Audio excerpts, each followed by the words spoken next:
Mes salutations fraternelles et patriotiques à toutes et à tous. Très chers compatriotes congolais, après le propos irresponsable de M. Antonio Guterres, le secrétaire général des Nations Unies, le peuple congolais, nous sommes indignés et en colère.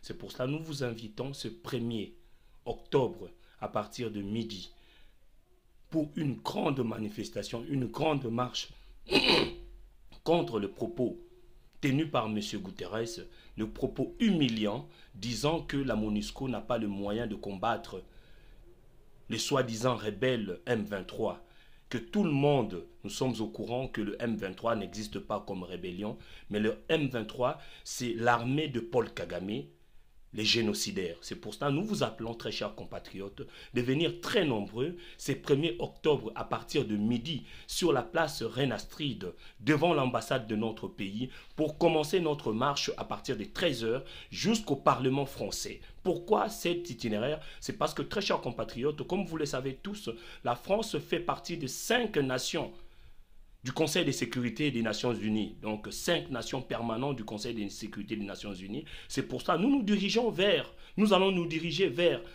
l'Assemblée générale, l'Assemblée nationale de France pour leur demander à nos élus pourquoi ces silences de la France contre l'injustice qui règne en République démocratique du Congo? Parce qu'aujourd'hui, nous sommes en train de voir comment la France et l'Union européenne sont mobilisées pour défendre la cause des Ukrainiens et de l'Ukraine. Mais pourquoi la France ne prend pas position sur ce qui se passe en République démocratique du Congo? Depuis plus de 3 décennies, le peuple congolais est meurtri. C'est pour ça que nous venons vous appeler toutes, devenir très nombreux, afin que nous puissions montrer notre indignation par rapport aux propos tenus par M. Guterres et demander à notre population de s'élever contre l'injustice qui nous est infligée par la communauté internationale et aussi dénoncer la complicité de M. Tshilombo qui est toujours en connivence avec M. Paul Kagame qu'il appelle affectueusement son frère, et aussi demander l'application du rapport mapping. Parce que nous, de notre côté, nous pensons et nous croyons que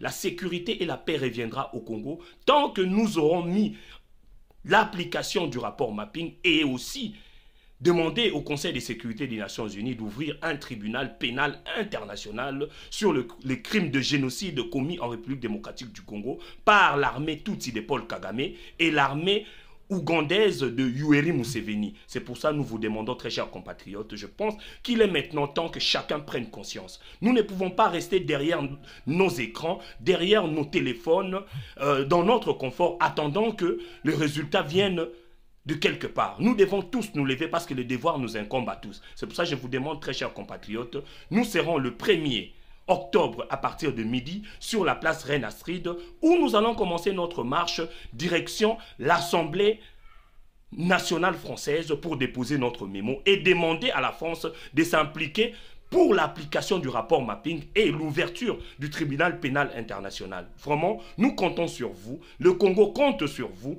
et nous avons tous l'obligation et le devoir, parce que nous avons toujours dit, chanter dans notre hymne national, nous peuplerons ton sol et nous assurerons ta grandeur. C'est pour cela que nous demandons à tout Congolais de s'élever. À Kinshasa comme dans la diaspora, nous devons tous nous lever. Certes que nous avons des divergences, mais maintenant, c'est la mère patrie qui est en danger. Parce que nous avons attendu par rapport aux propos de M.